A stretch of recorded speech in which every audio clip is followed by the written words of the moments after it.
All right, and now back to our top story. President-elect Trump disagreeing with U.S. intelligence agencies that believe Russia interfered in the presidential election by hacking DNC emails.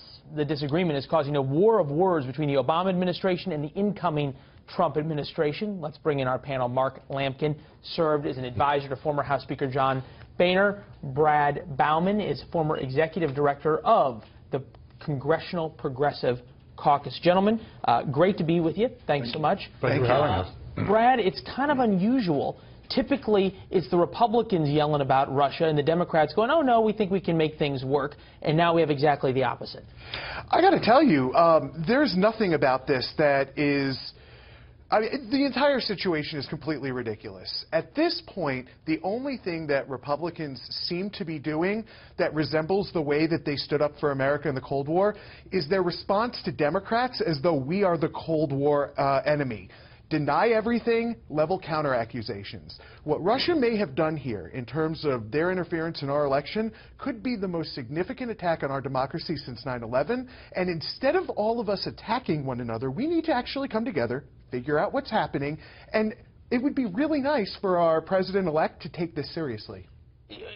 Mark, is the president-elect not taking this seriously, or, as Sean Spicer pointed out this morning, is there a nuance here? There's a nuance of if someone did indeed hack, let's figure out who it is, but at the same time, let's not say that the hack changed the results of the election. I mean, you're absolutely right. What we've got here is the, while Donald Trump's on a victory tour, Clinton and her allies are on the weepy, soppy, where we lost tour. What this is, and Sean's right in terms of proportionality. Senator McConnell and others in leadership have said, we're going to look at this. But what they were trying to obscure is the fact that Hillary Clinton lost. And we went through the Comey period. We went through the WikiLeaks period. What the Russian... Multiple stages of grief. Absolutely. So, what I was going to say, it's just ironic that they continue to focus on the symptom and not the disease. But the disease is Hillary Clinton. Take a listen to what President Obama, though, said yesterday about Republicans as it relates, and from that matter, the president-elect as it relates to Russia, and then we'll get your reaction. Yeah. Now, this is just one poll, but a pretty credible source. 37% of Republican voters approve of Putin. Over a third of Republican voters approve of Vladimir Putin, the former head of the KGB.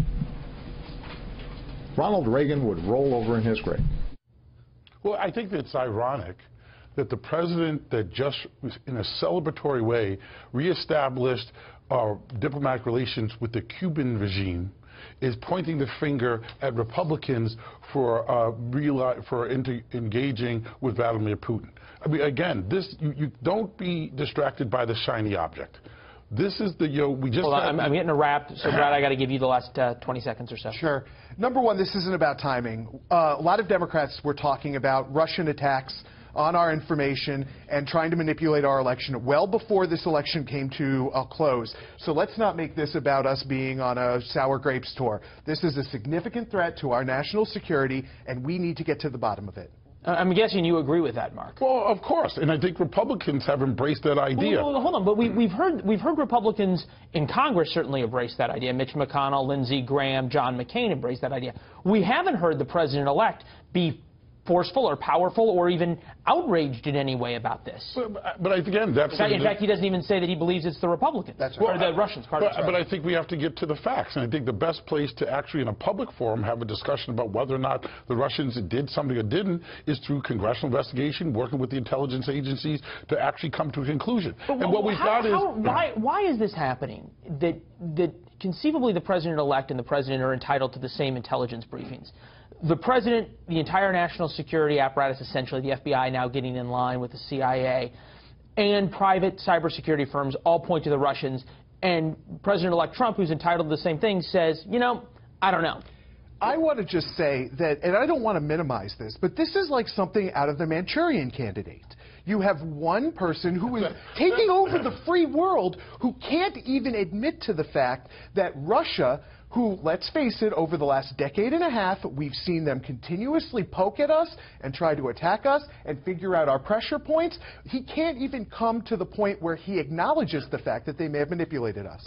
You got 10 seconds, then I got to go. I was going to say, again, it's about proportionality and reasonableness. He's not overreacting. What this is, the sour grapes is really about the continued Democrat effort to obscure from the fact that Donald Trump won, and he is going to be the next president of the United States. Got to go. All right.